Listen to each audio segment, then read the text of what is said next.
Hello everyone, welcome to FOC classes. This video is for class 11 physical activity trainer. आज की video में हम chapter 2 props and equipment इस chapter को one shot video की form में कवर करने वाले हैं. So let us start the video.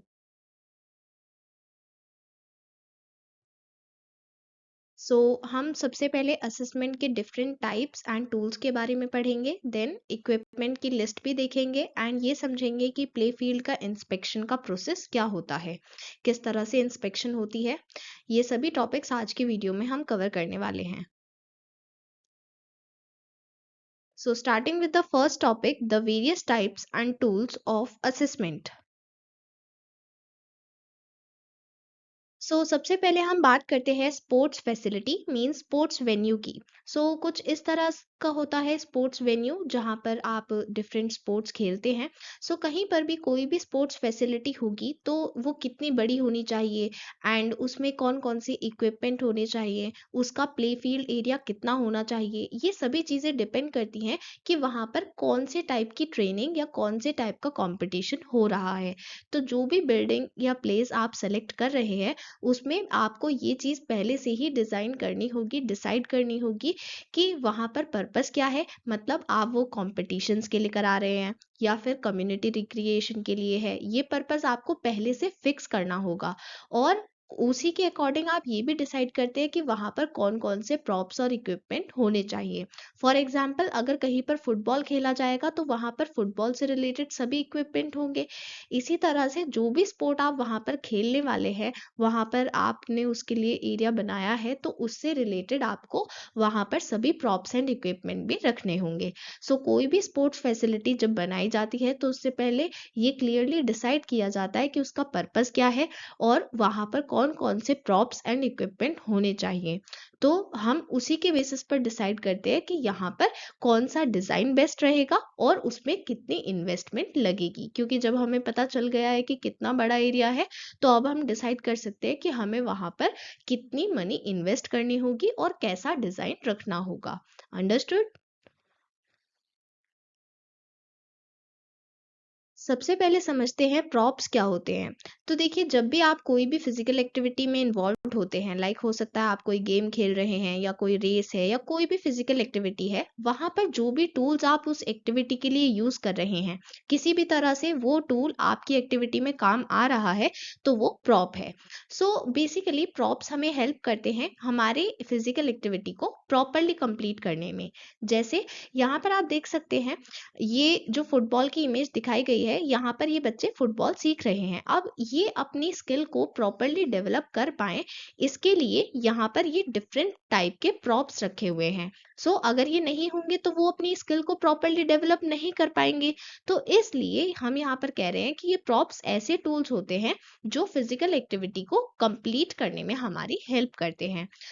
अलग अलग टाइप के प्रॉप्स होते हैं. कभी हम उन्हें प्ले स्पेस को मार्क करने के लिए यूज करते हैं, मींस हमें डिफरेंट टाइप की मार्किंग दिखानी है कि यहाँ पर मार्क है और यहाँ पर मार्क है, तो हम वहाँ पर प्रॉप्स रख सकते हैं. To learn and practice skills, जैसा कि मैंने अभी एग्जांपल दिया कि अगर आपको फुटबॉल की स्किल सीखनी है, आपको प्रॉपरली सीखना है कि फुटबॉल कैसे खेली जाती है, तो इसके लिए भी हम प्रॉप्स का यूज करेंगे.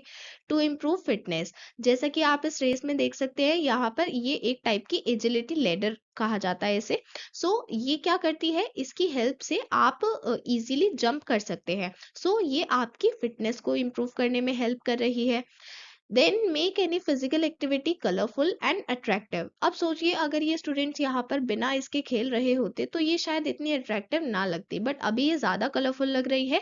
एंड स्पेशली चिल्ड्रन के केस में जब हम छोटे बच्चों को कोई भी फिजिकल एक्टिविटी में इन्वॉल्व कराते हैं तो हम ये इंश्योर करते हैं कि उनके लिए वो एक्टिविटी अट्रैक्टिव रहे. तो वो अट्रैक्टिव कैसे बनती है, with the help of props. Then develop skill. तो ऑफ कोर्सली स्किल डेवलप करने के लिए हमें प्रॉप्स की रिक्वायरमेंट होगी, क्योंकि इन्हीं प्रॉप्स की हेल्प से हम अपनी स्पेसिफिक स्किल को इम्प्रूव कर सकते हैं. Understood.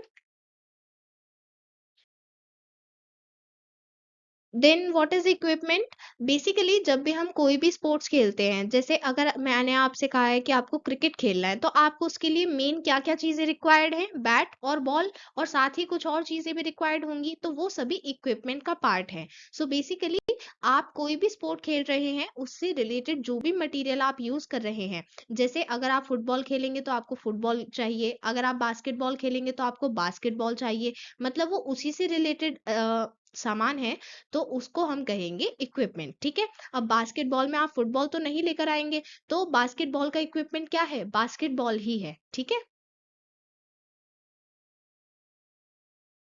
Then what are the factors affecting selection of props and equipment? अब देखिए, ऐसा तो नहीं होता है कि आप हर एक स्पोर्ट में सेम प्रॉप्स और इक्विपमेंट यूज करते हैं। अगर आप फुटबॉल खेल रहे हैं तो डिफरेंट टाइप के प्रॉप्स एंड इक्विपमेंट होंगे, अगर आप क्रिकेट खेल रहे हैं तो डिफरेंट होंगे। तो ऐसा हम कैसे डिसाइड करें कि हमें कहाँ पर कौन से प्रॉप्स एंड इक्विपमेंट सेलेक्ट करने हैं? तो सबसे पहला फैक्टर होता है एज। मीन्स हमें ये देखना है कि जो प्रॉप एंड इक्विपमेंट हम सेलेक्ट कर रहे हैं, वो कौन से एज के बच्चों के लिए है, उसी के अकॉर्डिंग हम सेलेक्ट करते हैं। देन इंडस्ट्री स्टैंडर्ड मींस जब भी कोई स्पोर्ट्स के लिए कोई भी इक्विपमेंट हम लेकर आते हैं, तब हम ये डिसाइड कर लेते हैं पहले से ही कि हम उसको स्टैंडर्ड्स के अकॉर्डिंग लेकर आएंगे। फॉर एग्जाम्पल, अगर आप टेनिस खेलते हैं तो टेनिस में जो बॉल होगी वो रबड़ की होगी, ना कि लेदर की। सो वो स्टैंडर्ड पहले से ही सेट है कि आपको अगर टेनिस बॉल लेनी है तो वो आप रबड़ की लेंगे। इसी तरह से जब आप क्रिकेट बैट्स की बात करते हैं, तो वहां पर मेटल का बैट नहीं होता है, वुड का बैट होता है।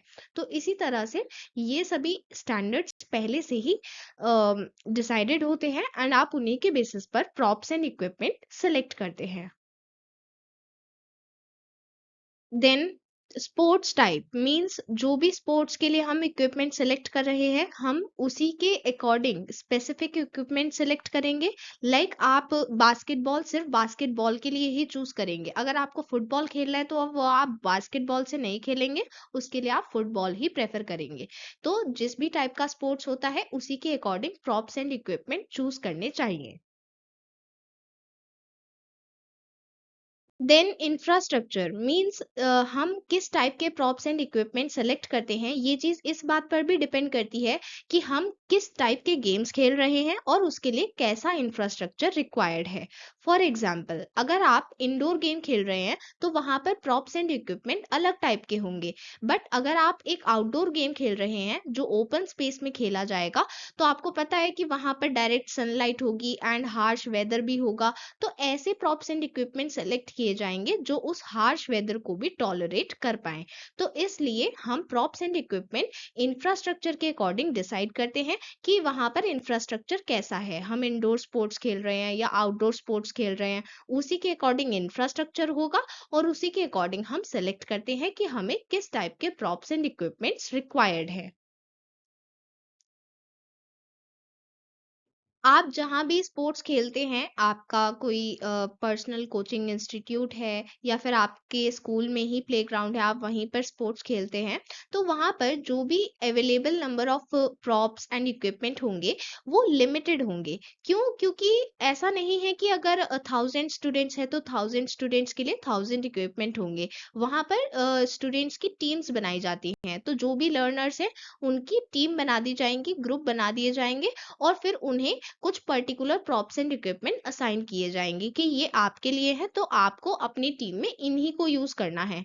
तो हमेशा जो ग्रुप साइज होगा उसके अकॉर्डिंग भी हम प्रॉप्स एंड इक्विपमेंट चूज करते हैं, क्योंकि हो सकता है कि ग्रुप बहुत बड़ा हो या फिर ये भी हो सकता है कि ग्रुप बहुत छोटा हो। तो ग्रुप के साइज के अकॉर्डिंग ही हम चूज करते हैं कि वहां पर कितने प्रॉप्स एंड इक्विपमेंट की रिक्वायरमेंट है। Then budget. अब ऑफ कोर्सली जो बजट है वो पहले से ही हमारे पास रिस्ट्रिक्टेड होता है, क्योंकि जब भी हम कोई स्पोर्ट्स फैसिलिटी को डिजाइन करने का सोचते हैं, तो हम पहले से ही डिसाइड कर लेते हैं कि वहां पर हमें कितना इन्वेस्टमेंट लगेगा। एंड जितना भी इन्वेस्टमेंट लगेगा उसमें ये भी इंक्लूडेड होता है कि हमें वहां पर स्पोर्ट्स इक्विपमेंट के लिए कितना बजट रखना है। क्योंकि हमें पता है कि अगर अच्छा बजट रखेंगे तभी अच्छी क्वालिटी के स्पोर्ट्स मटेरियल आ सकते हैं, और अगर अच्छी क्वालिटी के होंगे तभी हमारे प्लेयर्स अच्छा परफॉर्म कर पाएंगे। अगर अच्छी क्वालिटी के स्पोर्ट्स इक्विपमेंट नहीं होते तो उसकी वजह से जो प्लेयर्स होते हैं उनकी परफॉर्मेंस भी अफेक्ट होती है। तो इसलिए जो बजट है वो भी अफेक्ट करता है कि हम कैसे प्रॉप्स एंड इक्विपमेंट लेकर आ रहे हैं। अगर हमारे पास अच्छा बजट होगा तो हम अच्छे प्रॉप्स एंड इक्विपमेंट लेकर आएंगे जिससे हमारे प्लेयर्स की परफॉर्मेंस बेटर होती है। Understood? Now why props and equipment must be age appropriate, ये चीज समझना बहुत जरूरी है कि एज इतना इंपॉर्टेंट फैक्टर क्यों है प्रॉप्स एंड इक्विपमेंट को डिसाइड करने में। तो देखिए, हम जानते हैं कि फिजिकल डेवलपमेंट ह्यूमन में स्लोली होता है, ग्रेजुअली टाइम के साथ होता है। सबसे पहले 1 to 3 years तक टॉडलर्स होते हैं, फिर अर्ली चाइल्डहुड में 2 to 6 years के होते हैं, then elementary school level 6 to 12 years तक, then pre adolescence 9 to 14 years तक, and adolescence 14 to 21 years। So ये ऐसी 5 स्टेजेस बताई गई हैं जहां पर हमारा फिजिकल डेवलपमेंट चल रहा है। एंड ये स्टेजेस इसलिए बताई गई क्योंकि जनरली हम एक स्टेज के लिए एक ही टाइप के प्रॉप्स एंड इक्विपमेंट को रेफर करेंगे। फॉर एग्जाम्पल, अगर कोई 14 years का किड है, कोई बच्चा है जो कोई स्पोर्ट्स खेल रहा है, तो सपोज करते हैं हमने उसको फुटबॉल दी है खेलने के लिए, ठीक है, तो उस फुटबॉल का साइज अलग होगा। बट अगर हम एक छोटे से बच्चे की बात कर रहे हैं जो 2 साल का बच्चा है, तो हम उसे एक स्मॉलर साइज की बॉल देंगे, हम उसे सेम साइज की बॉल नहीं देंगे जो हमने 14 years के बच्चे को दी है। और ऐसा क्यों? क्योंकि हम जानते हैं कि उन दोनों का फिजिकल डेवलपमेंट का लेवल अलग अलग है। इसलिए हमें उनकी एज को ध्यान में रखते हुए ही उनको प्रॉप्स एंड इक्विपमेंट प्रोवाइड करने होंगे। अंडरस्टूड? अगर हम correct props and equipments choose करते हैं तो ये इंश्योर करता है कि बच्चे उस गेम को खेलने में बोर नहीं होंगे एंड उनका इंटरेस्ट बना रहेगा, वो उस गेम में एंगेज रहेंगे। बट अगर हम प्रॉप्स प्रॉपरली चूज नहीं करते, एज के अकॉर्डिंग चूज नहीं करते, तो उस वजह से ये भी हो सकता है कि उस बच्चे को इंजरी हो जाए एंड ये भी हो सकता है कि उसका इंटरेस्ट ना रहे उस स्पोर्ट्स को खेलने में। Understood? Now here is a list of some commonly used props and equipment. So exam में कुछ इस तरह का क्वेश्चन आ सकता है कि आपको ऑलरेडी इमेज गिवन होगी एंड आपसे पूछा जाएगा कि इसका नेम क्या है या फिर इसे किस लिए यूज किया जाता है, तो आपको ये सभी लर्न होने चाहिए। तो सबसे पहली इमेज हमें दी गई है पैराशूट की। सो ये अलग अलग लेवल्स पर अलग अलग पर्पस के लिए यूज किया जाता है। लाइक अगर छोटे बच्चों के लिए ये यूज किया जा रहा है तो उन्हें कोऑर्डिनेशन सिखाया जा रहा है कि किस तरह से हम प्रॉपर स्पेस मेंटेन करके अपना स्पोर्ट्स खेलेंगे। इस तरह से अलग अलग पर्पस से यूज किया जाता है, बेसिकली कोऑर्डिनेशन सिखाने के लिए। क्योंकि यहाँ पर आप देख सकते हैं कि ये सभी एक टीम की तरह हर एक ने उसको पकड़ा हुआ है, तो उनके बीच में कोऑर्डिनेशन बनाना है कि हमें उन्हें समझाना होगा कि किस तरह से आप एक दूसरे के साथ कोऑर्डिनेशन बनाएंगे। देन एजिलिटी लेडर, सो ये जंपिंग के लिए यूज होती है, ट्विस्ट एंड टर्न के लिए यूज होती है। देन हुला हुप, इसकी हेल्प से आप वेस्ट रोटेशन करते हैं, ये तो आपने करा ही होगा बचपन में एंड हो सकता है आप अभी भी करते हो। देन फ्लैट रिंग, ये जंपिंग के लिए यूज की जाती है एंड स्पेशली यहाँ पर ये इस तरह से अरेंज की जाएंगी ताकि आपका हैंड आई कोऑर्डिनेशन प्रॉपर बनाया जा सके। देन दिस इज मार्किंग कोन, ये तो आपने अपने स्कूल में या फिर कहीं और रखी हुई देखी होंगी, इनकी हेल्प से हम एरिया को मार्क करते हैं। एंड सॉसर कॉन, ये भी बाउंड्रीज मार्क करने के लिए यूज की जाती हैं। Then throwing and catching practice के लिए basket, bean bag, scarf, bean bag and frock bean bag, ये सभी यूज किए जाते हैं। Then this is flexi pole with modified base, ये टारगेट को सेट करने के लिए, मार्किंग शो करने के लिए यूज किए जाते हैं। देन स्टेप हर्डल, ये जंपिंग एक्टिविटीज में यूज होते हैं, like hurdle race. Then this is training arc without base, basically यहाँ पर बेस नहीं होगा क्योंकि ये क्रॉलिंग एक्टिविटीज के लिए यूज किया जाएगा, इसमें क्रॉल करना होगा ग्राउंड पर। Then this is gym mat, ये रोलिंग के लिए यूज किया जाता है या क्रॉलिंग के लिए। Then this is balance beam, ये स्मॉल किड्स की बैलेंसिंग एक्टिविटीज के लिए यूज किया जाता है ताकि वो प्रॉपर बैलेंस बनाना सीख सके। And these are plastic balls, generally बच्चों के लिए यूज की जाती हैं थ्रोइंग एंड कैचिंग स्किल्स के लिए। Then this is plastic racket, इसे प्लास्टिक बॉल के साथ यूज किया जाता है टेबल टेनिस या फिर बैडमिंटन सीखने के लिए। जनरली ये छोटे बच्चों को ही प्रोवाइड करते हैं। देन रिले बैटन, जो रिले रेस में यूज की जाती है। Then this is skipping rope for skipping. Then this is soft ball, इसका साइज थोड़ा बड़ा होगा एंड ये थ्रोइंग कैचिंग के लिए यूज की जाएगी। देन स्पॉन्ज रिंग, ये भी थ्रोइंग एंड कैचिंग के लिए यूज की जाती हैं। Then here are different types of ball, basketball, football, volleyball, tennis ball. Then this is volleyball net and this is rugby ball. This is mesh bag, इसे use किया जाता है different type की बॉल स्टोर करने के लिए। Then props को store करने के लिए डफल बैग और टोट बैग का यूज करते हैं, इस तरह का दिखता है। देन दिस इज बिब, ये अलग अलग गेम्स में यूज की जाती हैं। लाइक जो भी आपकी ड्रेस है उसके ऊपर से आपको ये पहनना होगा सो दैट आप डिफरेंशिएट हो पाए कि आप कौन सी टीम से हैं। Then this is medicine ball, ये अपर बॉडी स्ट्रेंथ के लिए यूज होती है। Then this is plastic cricket bat, आपने देखा है कि जो छोटे बच्चे होते हैं उनको क्रिकेट सिखाने के लिए प्लास्टिक बैट्स दिए जाते हैं, क्योंकि वो छोटे हैं तो वो एकदम से वुडन क्रिकेट बैट नहीं संभाल पाएंगे, उसके साथ अच्छे से नहीं सीख पाएंगे, इसलिए उन्हें इनिशियली प्लास्टिक क्रिकेट बैट दिया जाता है। Wooden cricket bat senior students use करते हैं। This is stump set. Then this is puzzle game, यहाँ पर अलग अलग टाइप के पजल हो सकते हैं, जैसे अल्फाबेट के कार्ड के सेट्स हो सकते हैं या फिर नंबर कार्ड सेट्स हो सकते हैं। सो ये यूज किए जाते हैं स्मॉल किड्स के लिए, ताकि वो अल्फाबेट नंबर्स ये सभी सीख पाएं और इनको अरेंज करने की स्किल भी डेवलप कर पाएं। Then this is foot pump, ये बॉल्स को इन्फ्लेट करने के लिए यूज किया जाता है। Then this is stopwatch, ये जनरली आपके कोच यूज करते हैं जब भी आप रनिंग कर रहे हैं तो आपका टाइम देखने के लिए। Then this is weighing scale, आपका वेट मेजर करने के लिए। Then this is height chart, इससे आपको अपनी हाइट पता चलती है। Then this is measuring tape, कभी भी कोई मार्किंग लगानी होगी तो इस टाइप का मेजरिंग टेप यूज किया जाता है। देन दिस इज लगोरी गेम, ये आप अलग अलग नेम से इसे जानते होंगे। यहाँ पर ये स्टोन्स अरेंज किए जाते हैं और फिर इसमें बॉल मारते हैं, फिर उसको रीअरेंज करेंगे एंड इसने में दोबारा बॉल लग गई तो फिर आउट हो जाते हैं। इस तरह से ये गेम खेलते हैं। सो इस गेम में ये जो यूज किए जा रहे हैं स्टोन्स, इन्हें हम कहते हैं लगोरी। Okay. Then this is first aid box, हम जानते हैं फर्स्ट एड बहुत नेसेसरी होती है किसी भी फिजिकल एक्टिविटी या स्पोर्ट्स में, हमारे पास एक फर्स्ट एड बॉक्स होना जरूरी है, ताकि अगर किसी को कोई भी इंजरी हो तो हम उसे फर्स्ट एड प्रोवाइड कर सकें। Then this is sit and reach box, ये बैक की फ्लेक्सिबिलिटी को मेजर करने के लिए यूज किया जाता है।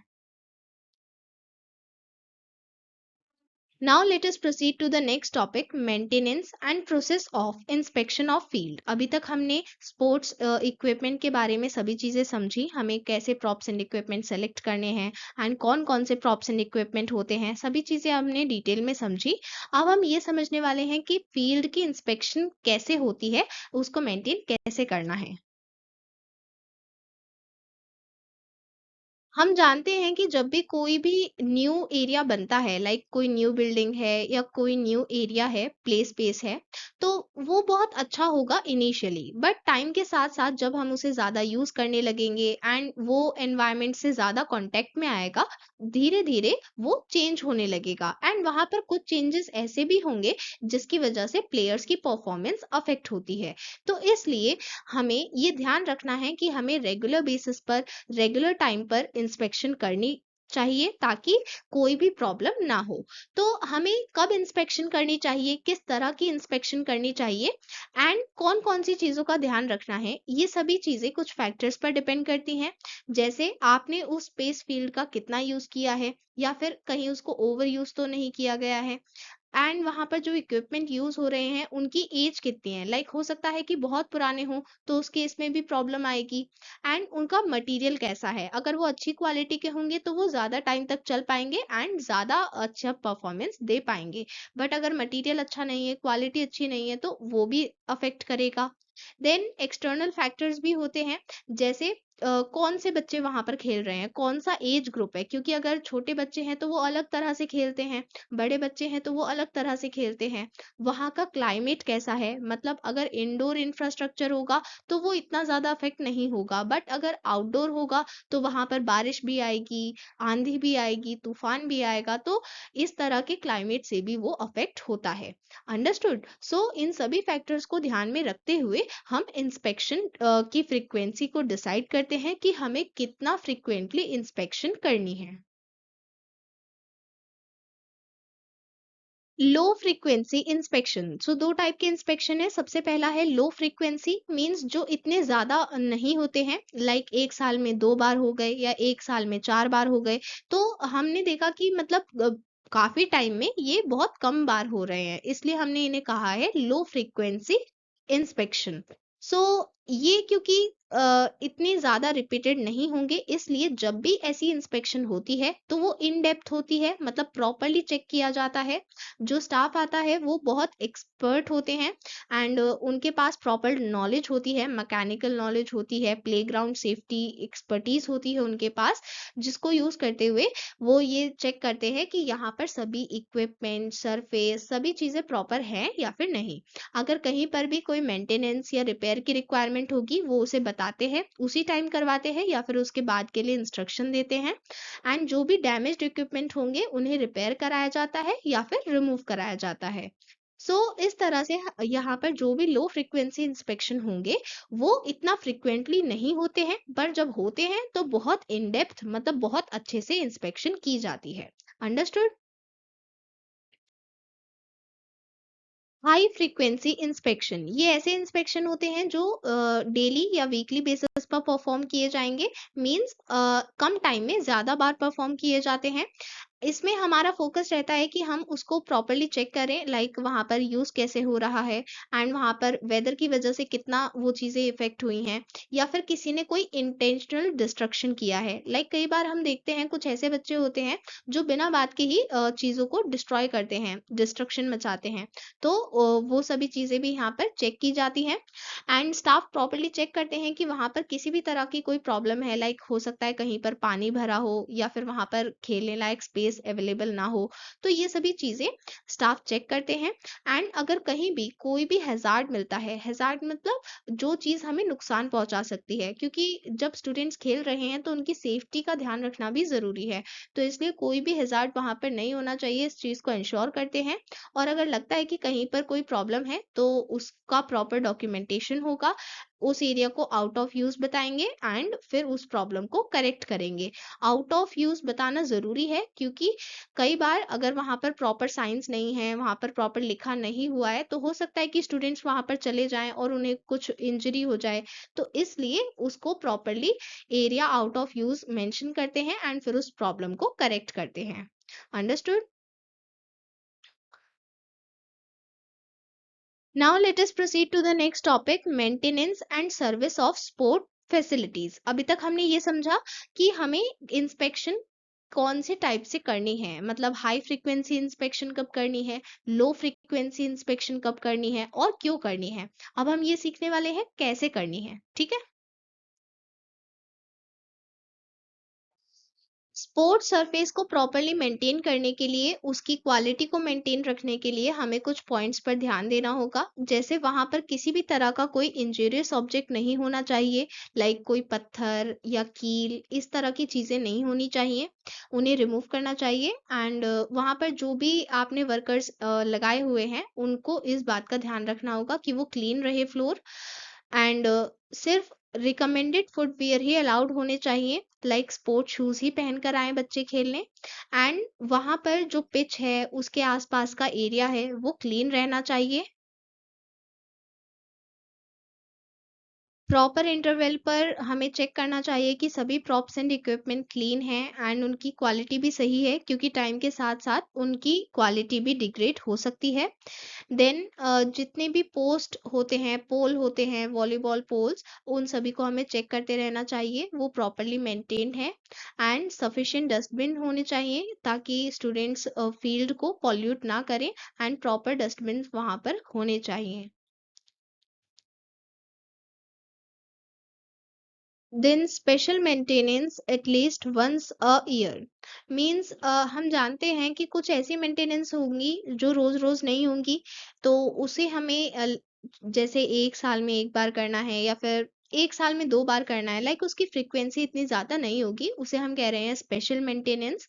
तो इसका एग्जाम्पल है, लाइक कभी-कभी हम देखते हैं कि ग्राउंड में बारिश होने के बाद पानी भर जाता है, तो वो चीज़ हमें ध्यान रखनी होगी, क्योंकि अगर पानी भर जाएगा तो फिर बच्चे कहाँ पर खेलेंगे। तो प्रॉपर लेवल होना चाहिए, प्रॉपर स्लोप होनी चाहिए ग्राउंड की, ताकि वहाँ पर कोई वाटर लॉगिंग ना हो। एंड इस तरह के ड्रेनेज सिस्टम होने चाहिए एंड उन्हें प्रॉपर्ली चेक भी करना चाहिए, क्योंकि कई बार वो ब्लॉक हो जाते हैं, उस वजह से भी प्रॉब्लम आती है। Then special brushing with professional machinery, जो सीमेंटेड फ्लोर होते हैं उनको प्रॉपर्ली क्लीन करने के लिए स्पेशल प्रोफेशनल मशीनरी की रिक्वायरमेंट होती है, वो भी होनी चाहिए। And follow the maintenance instructions carefully for all the artificial turf. हम जानते हैं कि हर जगह नेचुरल ग्रास नहीं होती है, कहीं कहीं पर आर्टिफिशियल टर्फ भी होती है, तो उस केस में हमें ध्यान रखना है कि उसको प्रॉपर्ली मेंटेन किया जाए, क्योंकि उसकी भी अलग मशीनरी होती है, तो उसका भी इंस्पेक्शन और मेंटेनेंस जरूरी है। अंडरस्टूड? देन हम जानते हैं कि अलग-अलग टाइप की बॉल्स होती हैं, जैसे फुटबॉल, बास्केटबॉल, वॉलीबॉल, और इन सभी के प्रेशर अलग-अलग होते हैं। तो आप जब भी बॉल्स को इन्फ्लेट करते हैं तो आपको इनके प्रेशर्स ध्यान में रखने हैं, क्योंकि अगर आपने ज़्यादा हवा भर दी या फिर कम रहने दी तो दोनों ही केस में प्रॉब्लम होती है। तो इसलिए आपको इन सभी की वैल्यूज़ पता होनी चाहिए एंड यस, ये आपसे एग्ज़ाम में भी पूछी जा सकती हैं, ठीक है? यहाँ पर आपको तीनों के लिए वैल्यूज़ गिवन है, फुटबॉल, बास्केटबॉल, वॉलीबॉल, तीनों की वैल्यूज आपको याद करनी है, ये आपसे एग्जाम में पूछी जा सकती हैं। ओके। देन बॉल से रिलेटेड कुछ पॉइंट्स ध्यान रखने हैं। हम जानते हैं अलग अलग टाइप की बॉल्स होती हैं, तो सभी के प्रेशर ध्यान रखेंगे एंड उनके प्रेशर के अकॉर्डिंग ही उनमें हवा भरेंगे। जब हवा भर रहे हैं तो एक ही साथ सारी हवा नहीं भरेंगे, उसमें थोड़ा थोड़ा टाइम देकर तब हवा भरें, वरना वो एक साथ हवा देने पर डैमेज हो सकती है उसकी इनर ट्यूब, जिस वजह से बॉल बेकार हो जाएगी। तो ना ही उसमें ज्यादा हवा भरनी है और ना ही कम भरनी है, ठीक है? देन आफ्टर यूजिंग बॉल्स, मतलब जब आपका गेम कंप्लीट हो गया है उसके बाद बॉल्स में से थोड़ी सी हवा निकाल कर ही उन्हें स्टोर करें एंड उन्हें प्रॉपरली साफ करके रखें। मींस हम जानते हैं जब भी हम कोई गेम खेलते हैं, लाइक कोई भी गेम है, उसमें जो भी इक्विपमेंट हम यूज करेंगे वो थोड़ा बहुत गंदा तो हो ही जाएगा, उसको डस्ट लग जाएगी, तो इसलिए उसको प्रॉपरली क्लीन भी कर दें एंड कोई डिटर्जेंट नहीं रहना चाहिए उसके सरफेस पर, वरना वहां पर स्टेन भी हो सकता है एंड उसको प्रॉपरली ड्राई भी करना है बाद में, और उसे एक ऐसे एरिया में स्टोर करेंगे जो वेल वेंटिलेटेड हो और शेडेड हो, मतलब डायरेक्ट सनलाइट वहां पर ना आए, और ऐसा भी ना हो कि बिल्कुल बंद है, वहां पर हवा भी नहीं है, वहां पर प्रॉपर वेंटिलेशन भी होना चाहिए पर शेडेड भी होना चाहिए, मीन्स डायरेक्ट सनलाइट नहीं आनी चाहिए। इसी तरह से हमें बाकी सभी प्रॉप्स एंड इक्विपमेंट को भी प्रॉपर्ली मेंटेन करना चाहिए। जब हमने अपना गेम कंप्लीट कर लिया है तो उसको प्रॉपर्ली स्टोर करें एंड स्टोर करने से पहले उनको प्रॉपर्ली क्लीन कर दें, और ये भी चेक करना है कि कहीं पर कोई डैमेज नहीं होना चाहिए, कोई फॉल्टी इक्विपमेंट नहीं होना चाहिए, है तो उसे रिपेयर करें या फिर रिमूव करें एंड कभी भी डायरेक्ट सनलाइट में ना रखें प्रॉप्स को, और ना ही डैम्प एरियाज में रखें। डैम्प मीन्स जहाँ पर हद से ज्यादा मॉइस्चर हो, सो ऐसे एरिया में रखना है जो प्रॉपरली वेंटिलेटेड भी हो और वहां पर डायरेक्ट सनलाइट भी ना आए। अंडरस्टूड? एंड जो लेदर प्रॉप्स होते हैं, जो लेदर के मटेरियल के बने होते हैं, उस पर डायरेक्टली वाटर अप्लाई नहीं करना है, इंस्टेड उस पर ड्राई क्लोथ यूज करना है, ठीक है? सो इन सभी पॉइंट्स का ध्यान रखेंगे प्रॉप्स एंड इक्विपमेंट को मेंटेन करने के लिए। सो इस पूरे चैप्टर में हमने प्रॉप्स एंड इक्विपमेंट के बारे में समझा एंड जो स्पोर्ट्स फैसिलिटी होती है उसकी इंस्पेक्शन कैसे करनी है एंड कितने फ्रिक्वेंटली उसको मेंटेन करना है, कैसे मेंटेन करना है, ये सभी चीज़ें हमने इस चैप्टर में समझी। So that was all for today. Will meet you soon in the next video. Till then bye bye.